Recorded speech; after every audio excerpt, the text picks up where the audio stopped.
नमस्कार मित्रांनो, माझं नाव स्वप्नील पुराणिक आणि स्वप्न स्टडीज मध्ये आपल्या सर्वांचं स्वागत आहे. तर आजच्या या लेक्चर मध्ये मॉनेटरी पॉलिसी मधील CRR आणि SLR हे महत्त्वाचे कन्सेप्ट आपण बघणार आहोत आणि त्यासोबतच मॉनेटरी पॉलिसी संबंधित अजून जे काही बेसिक कन्सेप्ट आहेत त्याच्याबद्दल आपण चर्चा करणार आहोत. आणि सगळ्यात शेवटी एक नाविन्यपूर्ण आणि एक महत्त्वाचा कन्सेप्ट आहे आणि तो म्हणजे LCR, लिक्विडिटी कव्हरेज रेशिओ. त्याबद्दल आपण समजून घेणार आहोत आणि म्हणून तुमच्याकडून अपेक्षा आहे की संपूर्ण लेक्चर तुम्ही शेवटपर्यंत बघावं, म्हणजे हे सगळे बेसिक कन्सेप्ट तुमचे क्लिअर होतील. भारतात सुरू असणारी आर्थिक मंदी यावर मी एक सेपरेट लेक्चर सिरीज सुरू केलेली आहे. त्याची लिंक मी डिस्क्रिप्शन बॉक्समध्ये दिलेली आहे, तिथे जाऊन ते लेक्चर तुम्हाला बघता येईल. त्यासोबतच रेपो रेट म्हणजे काय आणि रिव्हर्स रेपो रेट म्हणजे काय याबद्दल सुद्धा सेपरेट लेक्चर्स मी टाकलेले आहेत. त्याची लिंक मी तुम्हाला इथे डिस्क्रिप्शन बॉक्समध्ये देत आहे. तुम्हाला तेही लेक्चर त्या लिंकवर जाऊन बघता येतील. चला तर मग CRR आणि SLR याबाबत चर्चा करूया. आणि पुढे जाण्याआधी पटकन या चॅनलला सबस्क्राईब करा. इथे बेल आयकॉन दिलेली आहे, ते बेल आयकॉनला क्लिक करा, म्हणजे येणाऱ्या प्रत्येक लेक्चर बद्दल तुम्हाला नोटिफिकेशन मिळत राहील.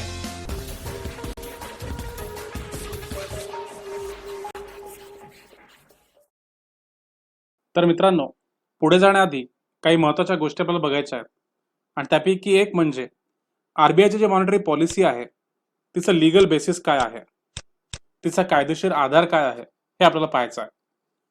आपल्याला माहितीच असेल की RBIचं सर्व कामकाज हे RBI ऍक्ट 1934 याप्रमाणे चालतं. या कायद्याच्या तरतुदीप्रमाणे RBI आपलं मौद्रिक धोरण, आपले सगळे फंक्शन हे पार पाडतं. फेब्रुवारी 2015 मध्ये एक ॲग्रीमेंट झाली होती भारत सरकार आणि RBI मध्ये, आणि या ॲग्रीमेंट प्रमाणे, या कराराप्रमाणे RBIच्या फंक्शनिंग मध्ये बरेच काही चेंजेस करण्यात आले. या करारामध्ये RBIच्या मॉनिटरी पॉलिसीचं ऑब्जेक्टिव्ह काय आहे, उद्दिष्ट काय आहे, हे सर्वप्रथम मांडण्यात आलं.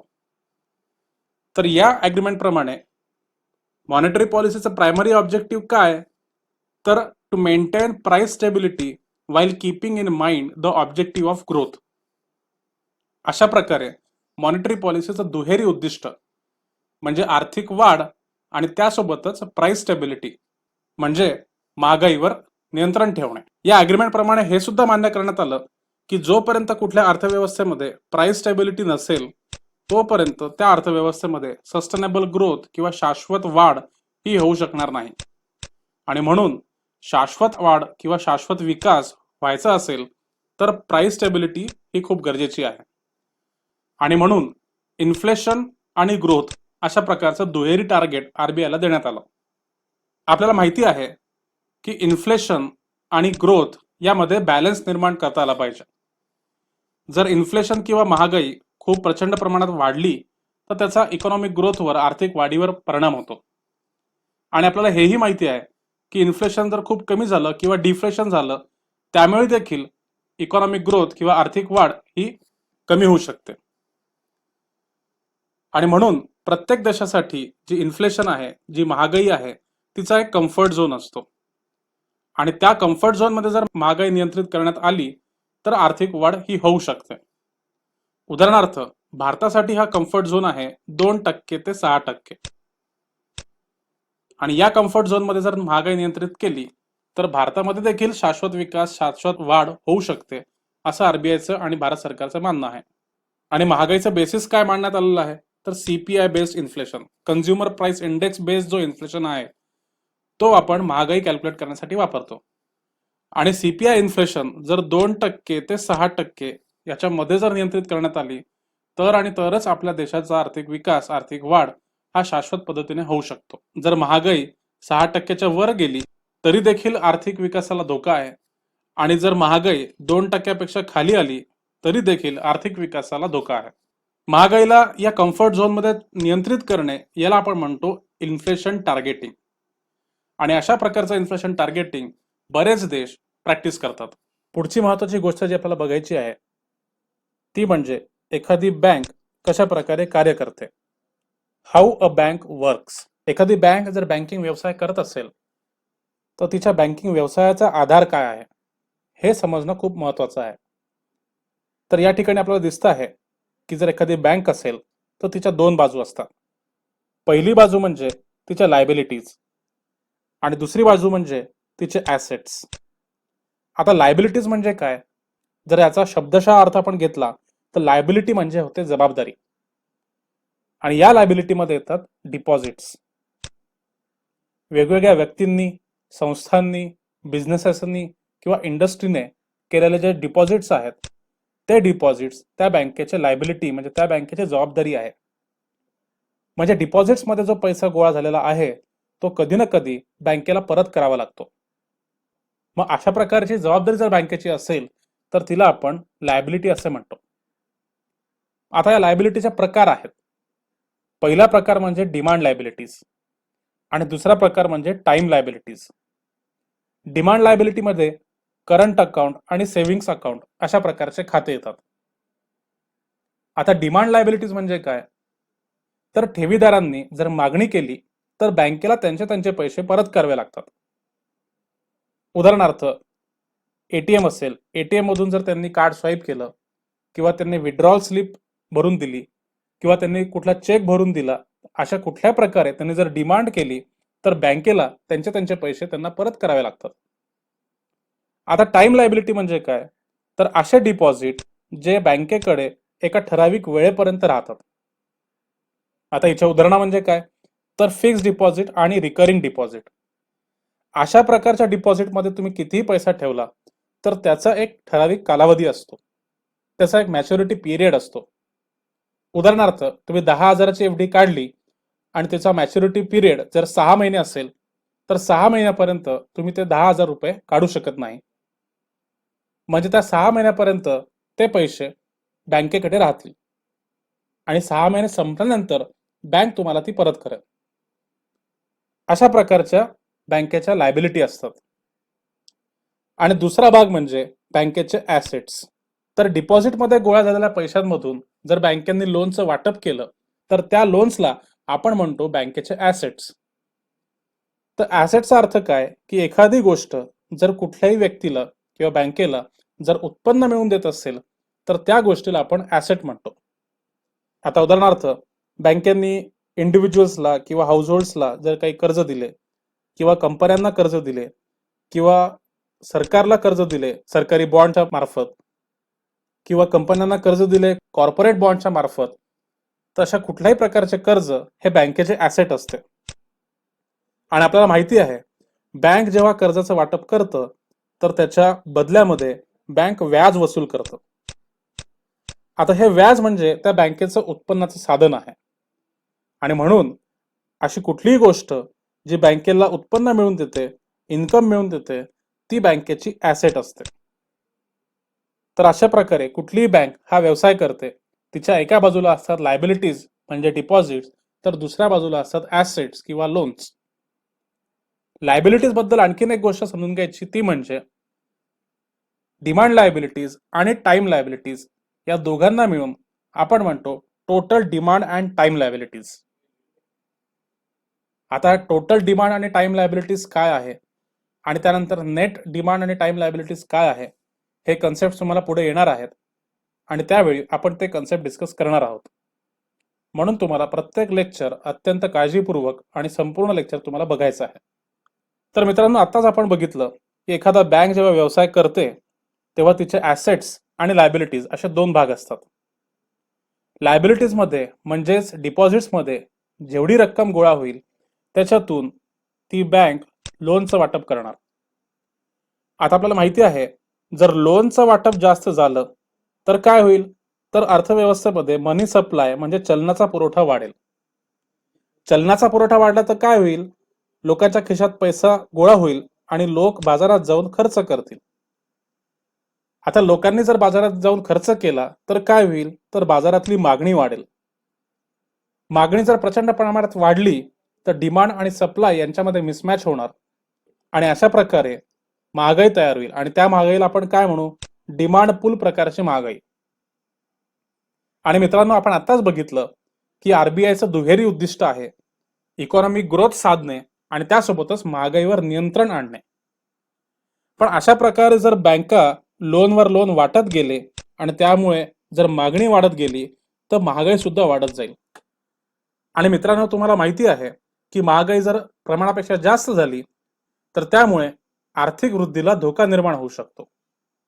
आणि म्हणून आरबीआयच्या मॉनिटरी पॉलिसीचं हे उद्दिष्ट आहे की बँकांची जी लेंडिंग कॅपॅसिटी आहे तिच्यावर कंट्रोल करणे, बँकांची जी लोन वाटप करण्याची क्षमता आहे तिच्यावर नियंत्रण आणणे. आणि त्यासाठी आरबीआयकडे वेगवेगळे इन्स्ट्रुमेंट्स आहेत. उदाहरणार्थ रेपो, रिव्हर्स रेपो हे आपण मागच्या लेक्चरमध्ये बघितलेले आहेत. तुम्ही आतापर्यंत जर मागचे लेक्चर बघितले नसतील तर तुम्हाला इथे लिंक प्रोव्हाइड केलेली आहे. ते सगळे लेक्चर्स एकदा बघा आणि पुन्हा येऊन हा व्हिडिओ कंटिन्यू करा. तर रेपो आणि रिव्हर्स रेपो हे काही इन्स्ट्रुमेंट्स आहेत. त्याच्यातून आरबीआय बँकांच्या लोन वाटपाची जी कॅपॅसिटी आहे तिच्यावर नियंत्रण आणतं.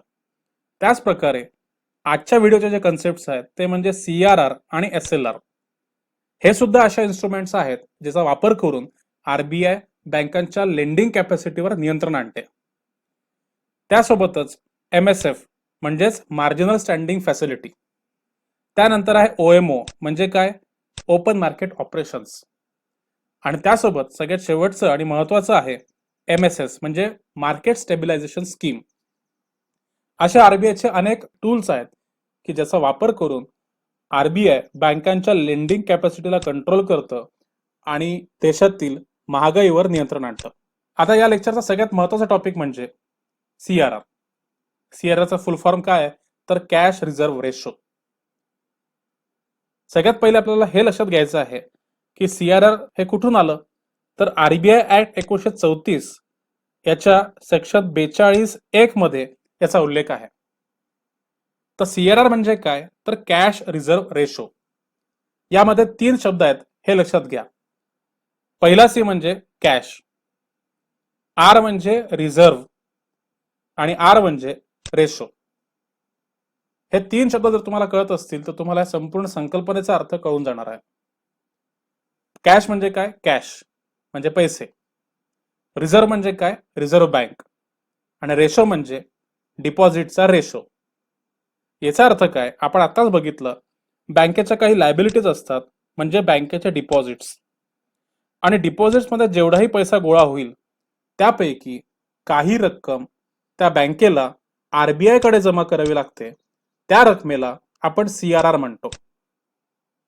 आता तो रेशो किती तर 3%. आताचा जो करंट CRR आहे तो 3% आहे. म्हणजेच काय तर डिपॉझिट मध्ये जर 100 रुपये गोळा झालेत तर त्या 100 रुपयापैकी 3 रुपये त्या बँकेला आरबीआय कडे जमा करावे लागतील आणि ते कॅश फॉर्म मध्ये. आणि डिपॉझिट पैकी प्रत्येक बँकेने जर CRR मेंटेन केला तर डिपॉझिट पैकी जी उरलेली रक्कम आहे तर त्या उरलेल्या रकमेतून बँक आपापले व्यवहार पार पाडण्यास मोकळी आहे. तर उरलेल्या रकमेतून बँक आपापले कर्जाचे व्यवहार, कर्जाचं वाटप ही करू शकते. म्हणजेच काय, उदाहरणार्थ जर 100 रुपये बँकेचे टोटल डिपॉझिट असतील त्यापैकी 3% CRR मेंटेन करायचा म्हणजे 3 रुपये आरबीआय कडे कॅशच्या फॉर्म मध्ये जमा करावे लागतील, आणि उरलेले जे 97 रुपये आहेत त्या 97 रुपयामधून कर्जाचे वाटप त्या बँकेला करता येईल. अशा प्रकारे आरबीआय बँकांची लेंडिंग कॅपॅसिटी म्हणजे कर्ज वाटण्याची क्षमता आहे तिला कंट्रोल मध्ये आणते. म्हणजेच जर आरबीआयने CRR वाढवला, आता उदाहरणार्थ इथे 3% CRR होता, तो जर 10% केला तर काय होईल तर 100 रुपयापैकी 10 रुपये त्या बँकेला आरबीआय कडे गोळा करावे लागतील. म्हणजेच काय, आता कर्ज वाटपासाठी किती रक्कम उरली तर फक्त 90 रुपये. फक्त 90च रुपये ही बँक कर्जाचं वाटप करू शकते, कारण आरबीआयने CRR वाढवलेला आहे. आणि अशा प्रकारे या बँकेच्या लेंडिंग कॅपॅसिटीवर नियंत्रण आलेलं आहे. तर मित्रांनो, दुसरा प्रश्न काय तर CRRच्या लिमिट्स किती आहे, म्हणजे CRR जास्तीत जास्त किती असू शकतो आणि कमीत कमी किती असू शकतो. तर एक काळ असा होता की CRRचा कमीत कमी दर जो होता तो 3%चा होता. त्याला इंग्लिशमध्ये आपण फ्लोर असं म्हणायचो. आणि त्याच काळात जो CRRचा जास्तीत जास्त दर होता तो 15% असायचा, त्याला आपण सीलिंग म्हणायचो. पण असं असताना देखील जो CRR असायचा तो नेहमी जास्त ठेवला जायचा, तो 14.5 किंवा 15% असायचा. आणि त्याच्यामुळे बँकेच्या लेंडिंग कॅपॅसिटीवर खूप जास्त नियंत्रण ठेवलं जायचं. कारण की आपल्याला माहिती आहे की जर 14.5% जर CRR असेल आणि 100 रुपये जर डिपॉझिट्स असतील तर 14.5 रुपये त्या बँकेला म्हणजेच प्रत्येक बँकेला RBI कडे कॅश फॉर्म मध्ये ठेवावे लागतील आणि उरलेल्या पैशातून आपल्या कर्ज वाटपाचा व्यवहार करावा लागेल. तर ज्या काळामध्ये CRR नेहमी जास्त असायचा त्या काळामध्ये बँकांच्या फंक्शनिंगवर खूप मोठं नियंत्रण ठेवलं जायचं RBI कडून. मग मित्रांनो, आता हा प्रश्न आहे की आताची परिस्थिती काय, आता CRR चे लिमिट्स किती आहेत? तर आपल्याला हे माहिती आहे की 1991 मध्ये एक कमिटी स्थापन झाली होती आणि त्या कमिटीचे चेअरमन होते नरसिम्हन, आणि म्हणून त्या कमिटीला Narasimhan committee on the financial system असं ओळखलं जायचं. तर नरसिम्हन कमिटीने सांगितलं की हळूहळू ही जी 15%ची जी लिमिट आहे ती तुम्ही कमी करा, CRR जास्तीत जास्त तुम्ही ठेवू नका, अशा प्रकारे त्यांनी RBI ला सूचना दिली. आणि म्हणून नरसिम्हन कमिटीच्या शिफारसीनुसार हा जो हायएस्ट रेट आहे CRR चा तो कमी करण्यात आला आणि आता तो किती आहे तर 3% आहे. 2007 मध्ये एक अमेंडमेंट करण्यात आली RBI ऍक्ट मध्ये आणि हा जो फ्लोअर आहे म्हणजे जो कमीत कमी दर आहे हा सुद्धा रद्द करण्यात आला. म्हणजेच काय तर 2007 मध्ये झालेल्या अमेंडमेंट प्रमाणे RBI ला आता खुला हात दिला गेलेला आहे. म्हणजे RBI आताची देशातील परिस्थिती काय आहे, महागाई किती आहे त्याच्याप्रमाणे CRR ठरवू शकते. म्हणजेच आता त्याला सिलिंग पण नाही आणि फ्लोअर पण नाही. म्हणजे RBI समयसूचकतेप्रमाणे CRR ला ठरवू शकते आणि बँकांची लेंडिंग कॅपॅसिटी ही नियंत्रित करू शकते. म्हणजेच पर्यायाने महागाई नियंत्रित करू शकते. तर मित्रांनो, पुढचा कन्सेप्ट आहे SLR. SLR म्हणजे काय तर स्टॅट्युटरी लिक्विडिटी रेशो. आता आपल्याला माहिती आहे की बँकेच्या दोन बाजू असतात, एक म्हणजे लायबिलिटीज आणि दुसरं म्हणजे ऍसेट्स. आणि आत्ताच आपण CRR हा कन्सेप्ट बघितला. म्हणजेच लायबिलिटीज पैकी किंवा डिपॉझिट्स पैकी जी रक्कम जमा झालेली आहे त्या रकमेपैकी ठराविक रक्कम ही प्रत्येक बँकेला RBI कडे जमा करावी लागते. आणि उदाहरणार्थ आताचा जर CRR 3% असेल तर प्रत्येक 100 रुपयापैकी 3 रुपयाची अमाऊंट ही प्रत्येक बँकेला RBI कडे जमा करावी लागेल आणि उरलेल्या 97 रुपयापैकी तिला आपापले व्यवहार आपल्या कर्जांचं वाटप हे करता येणार आहे. आता हे सगळं झाल्यावर याच्या व्यतिरिक्त अजून एक कन्सेप्ट आहे, तो म्हणजे SLR. म्हणजेच डिपॉझिट्स पैकी ठराविक रक्कम RBI कडे सोपवल्यानंतर अजून एक रक्कम एका वेगळ्या ठिकाणी प्रत्येक बँकेला गुंतवावी लागते आणि ती रक्कम म्हणजे SLR.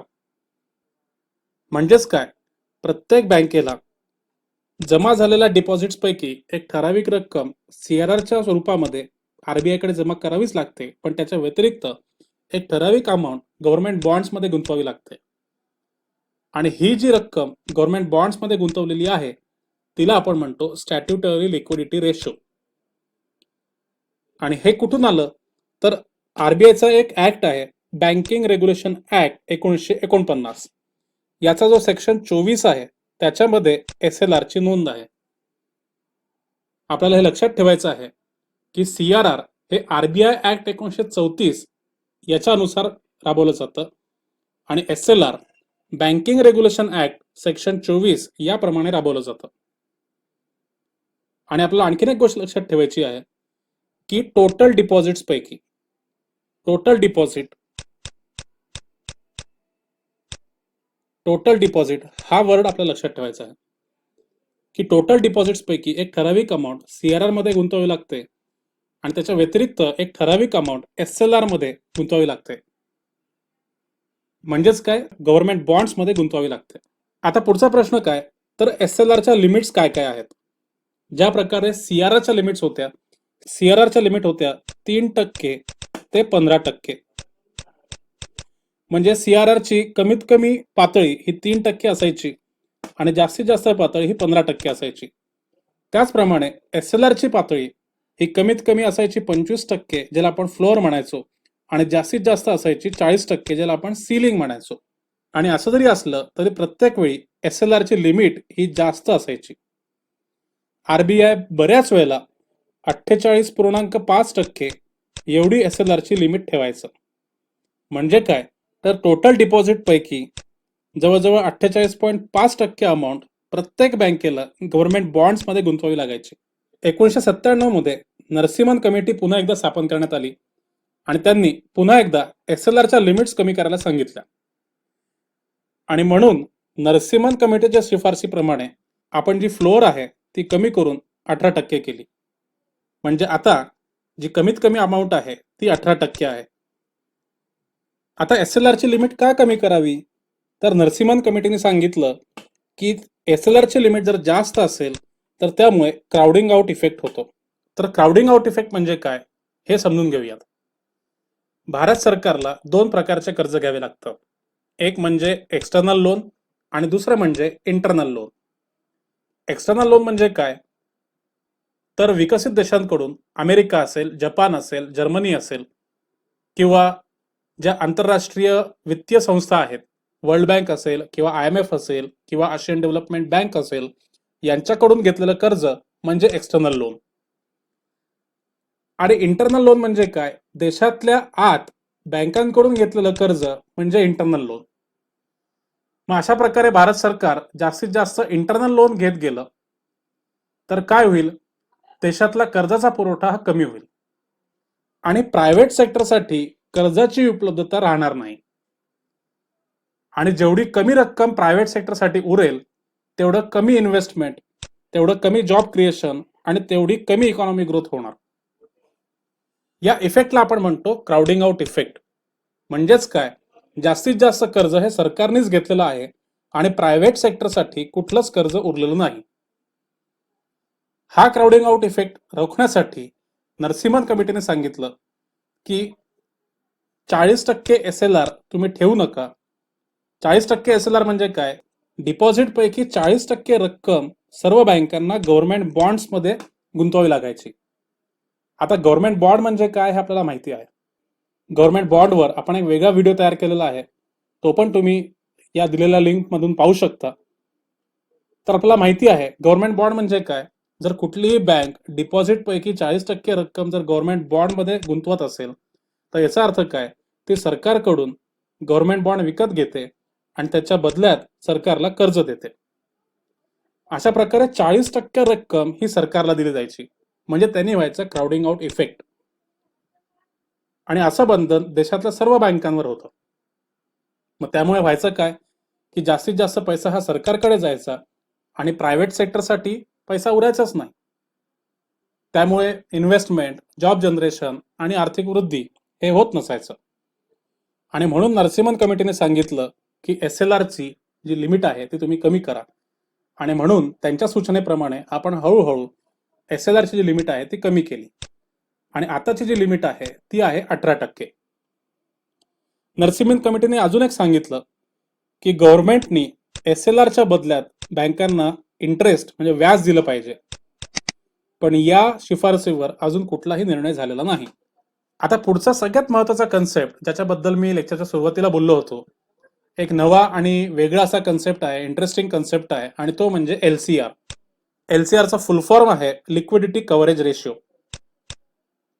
आता लिक्विडिटी कव्हरेज रेशिओ कुठून आला, तर एक बँक आहे, त्या बँकेचं नाव आहे बँक फॉर इंटरनॅशनल सेटलमेंट्स.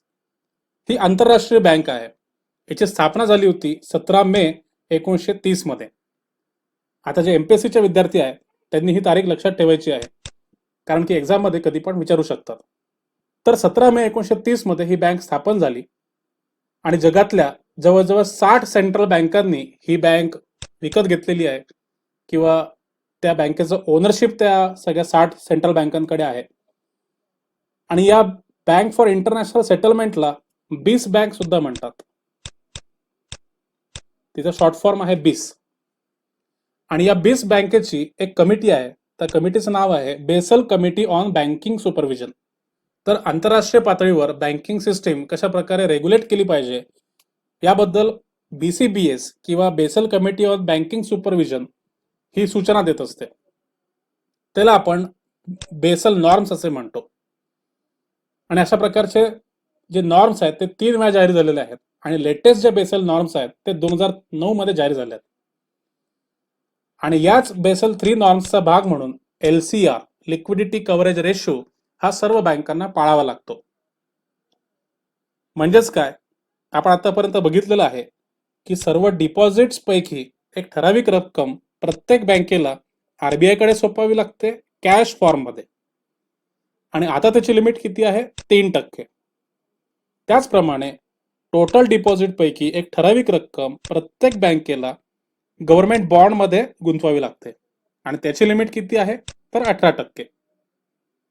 याच्या व्यतिरिक्त जी बेसल कमिटी आहे, जे बेसल नॉर्म्स आहे, त्यांच्या अनुसार प्रत्येक बँकेला टोटल डिपॉझिट्स पैकी एक ठराविक रक्कम वेगळी काढून ठेवावी लागते आणि तिचं नाव म्हणजे LCR लिक्विडिटी कव्हरेज रेशो. आता ही रक्कम कशामध्ये गुंतवायची? तर HQLA मध्ये. HQLA म्हणजे काय? हाय क्वालिटी लिक्विड ॲसेट्स.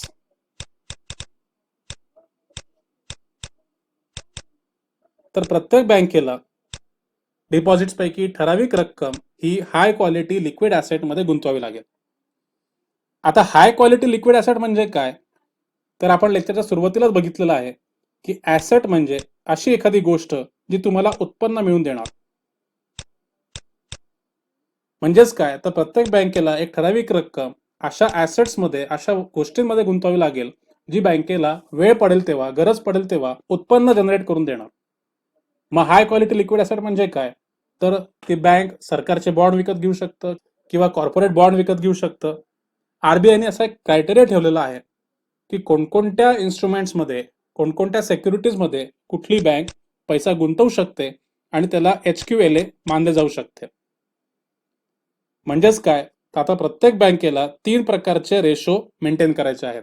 एक म्हणजे CRR, दुसरा म्हणजे SLR आणि तिसरा म्हणजे LCR. आता पुढचा प्रश्न आहे की प्रत्येक बँकेने किती amount high quality liquid asset मध्ये गुंतवायला पाहिजे. म्हणजे याचा अर्थ काय की प्रत्येक बँकेने CRR तर मेंटेन करायचंच आहे, SLR मेंटेन करायचंच आहे, त्यासोबतच एक ठराविक amount high quality liquid assets मध्ये गुंतवायचे आहेत. आता हाय क्वालिटी लिक्विड ॲसेट म्हणजे काय हे RBIने तिच्या वेबसाईटवर सांगितलेलं आहे की या डॉक्युमेंटमध्ये किंवा या बॉन्ड्समध्ये जर तुम्ही पैसे गुंतवले तर तिला आपण हाय क्वालिटी लिक्विड ॲसेट म्हणू शकतो. तर ती नेमकी किती अमाऊंट असली पाहिजे? तर कुठल्याही बँकेला 30 दिवसासाठीचा जो नेट आउटगो आहे तेवढी अमाऊंट त्या प्रत्येक बँकेला हाय क्वालिटी लिक्विड ॲसेट मध्ये गुंतवायची आहे. तर 30 दिवसाचा नेट आउटगो म्हणजे काय हे समजून घेऊयात. तर आता प्रत्येक बँकेसाठी 30 दिवसाचा नेट आउटगो हा कसा कॅल्क्युलेट करायचा आहे? तर इथे मी उदाहरण दिलेलं आहे की ही एक बँक आहे, हिने 3% CRR मेंटेन केलेला आहे, त्यासोबतच 18% SLR मेंटेन केलेला आहे आणि दर महिन्याला म्हणजे 30 दिवसांसाठी त्या बँकेमध्ये ॲव्हरेज 10 लाख रुपये येतात आणि 20 लाख रुपये जातात. म्हणजे नेट आउटगो किती झाला? तर 20 लाख वजा 10 लाख म्हणजे संपूर्ण महिन्याभरात त्या बँकेतून 10 लाख रुपयाचा नेट आउटगो आहे. म्हणजेच काय, बँकेला 30 दिवसासाठी लागणारी जी कॅश आहे ती आहे 10 लाख रुपये. इमर्जन्सीमध्ये किमान एवढी तरी रक्कम त्या बँकेकडे असली पाहिजे आणि तेवढी रक्कम त्यांनी हाय क्वालिटी लिक्विड ॲसेट मध्ये गुंतवली पाहिजे, असा बेसल नॉर्मचा नियम आहे. म्हणजे इमर्जन्सीमध्ये हे हाय क्वालिटी लिक्विड ॲसेट्स बाजारात विकून तेवढी अमाऊंट त्या प्रत्येक बँकेला सोडवता आली पाहिजे आणि इमर्जन्सीमध्ये वापरता आली पाहिजे, जेणेकरून कधी पण आर्थिक संकट आलं तर त्या आर्थिक संकटात त्या बँकेला ती रक्कम कामात येईल. आता महत्वाचा प्रश्न हा आहे की ही जी 10 लाखाची रक्कम आहे तो किती पुरणार, तो किती सफिशियंट आहे, हा वादाचा मुद्दा आहे. जर भलं मोठं आर्थिक संकट देशावर आलं तर एवढी 30 दिवसाची रक्कम त्या बँकेला पुरेल का, हा महत्वाचा प्रश्न आहे. तर आता RBIच्या नियमांप्रमाणे प्रत्येक बँकेला 30 दिवसासाठी लागणारी रक्कम म्हणजे त्या बँकेकडे जर 10 लाख रुपये येत असतील आणि 20 लाख रुपये जर त्या बँकेला द्यावे लागत असतील, तर यांच्यामधला फरक म्हणजे 10 लाख रुपये हा त्या प्रत्येक बँकेसाठी 30 दिवसाचा नेट आउटगो आहे. तर आरबीआयच्या नियमांप्रमाणे त्याची 100% अमाऊंट म्हणजे काय, पूर्णच्या पूर्ण 10 लाख रुपये त्या प्रत्येक बँकेला हाय क्वालिटी लिक्विड ॲसेटमध्ये गुंतवावे लागतील. परंतु आता जो कोरोनाचा इफेक्ट आहे आणि कोरोनामुळे जो लॉकडाऊन सुरू आहे, तर त्यामुळे आरबीआयने आपापल्या नियमांमध्ये थोडेसे बदल केलेले आहेत, थोडेसे नियम शिथिल केलेले आहेत. जर या बँकेसाठी 30 दिवसाचा नेट आउटगो जर 10 लाख रुपये असेल, तर त्याच्यापैकी फक्त 80%च रक्कम म्हणजेच फक्त 8 लाख रुपये त्या बँकेला हाय क्वालिटी लिक्विड ॲसेटमध्ये गुंतवायचे आहेत. आणि जेव्हा हा लॉकडाऊन संपेल, कोरोनाचा इफेक्ट जेव्हा बाद होईल, तेव्हा परिस्थितीनुसार वेळ काल परिस्थिती बघून हे नियम पुन्हा कडक केले जातील असं आरबीआयचं म्हणणं आहे. तर आता एलसीआर बाबत आरबीआयची रिसेंट गाईडलाईन काय आहे हे आपल्याला बघायचं आहे.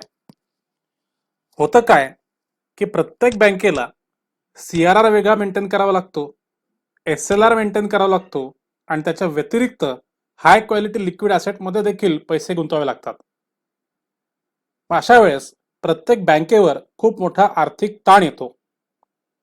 डिपॉझिट्स मधली काही रक्कम सीआरआर मध्ये गुंतवल्यानंतर, एसएलआर मध्ये गुंतवल्यानंतर आणि एलसीआर मध्ये गुंतवल्यानंतर खूप कमी रक्कम ही प्रत्येक बँकेकडे उरते आणि त्याच्यातून मग कर्ज वाटप करणे आणि मग नफा कमवणे हे प्रत्येक बँकेसाठी कठीण होऊन बसते.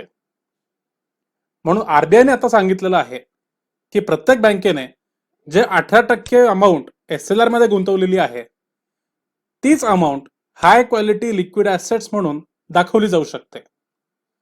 म्हणजेच काय, कुठल्याही बँकेवर जर आर्थिक संकट असेल किंवा आर्थिक चणचण असेल, तर वेगळी अमाऊंट ही हाय क्वालिटी लिक्विड ॲसेटमध्ये गुंतवण्याची काहीही गरज नाही. त्या बँकेने जो पैसा एसएलआर मध्ये गुंतवलेला आहे, ज्या पैशाचे गव्हर्नमेंट बॉन्ड्स विकत घेतलेले आहेत, तेच bonds high quality liquid asset म्हणून ती बँक वापरू शकते. म्हणजे संकट समयी त्या बँकेला जर कॅशची गरज असेल, तर 18% एसएलआर पैकी जे बॉन्ड्स आहेत ते मार्केटमध्ये विकून ती बँक आपले आपले पैसे काढून घेऊ शकतं आणि संकट समयी त्या कॅशचा वापर करू शकतं. अशा प्रकारे ही आरबीआयची रिसेंट गाईडलाईन आहे. मित्रांनो, हा संपूर्ण कन्सेप्ट होता एलसीआरचा आणि या संपूर्ण लेक्चरमध्ये सीआरआर असो, एसएलआर असो किंवा एलसीआरचा कन्सेप्ट असो, तो आपण डिस्कस केलेला आहे. तुम्हाला कुठलीही शंका असेल तर तुम्ही कमेंट बॉक्समध्ये मला विचारा, मी तुमच्या शंकांचं उत्तर देईल. कन्सेप्ट समजून घेण्यासाठी वारंवार हा व्हिडिओ बघा, आपल्या मित्रांपर्यंत पोहोचवा, व्हॉट्सअपवर, फेसबुकवर जास्तीत जास्त हा व्हिडिओ शेअर करा आणि जास्तीत जास्त मित्रांपर्यंत हा व्हिडिओ पोहोचू द्या.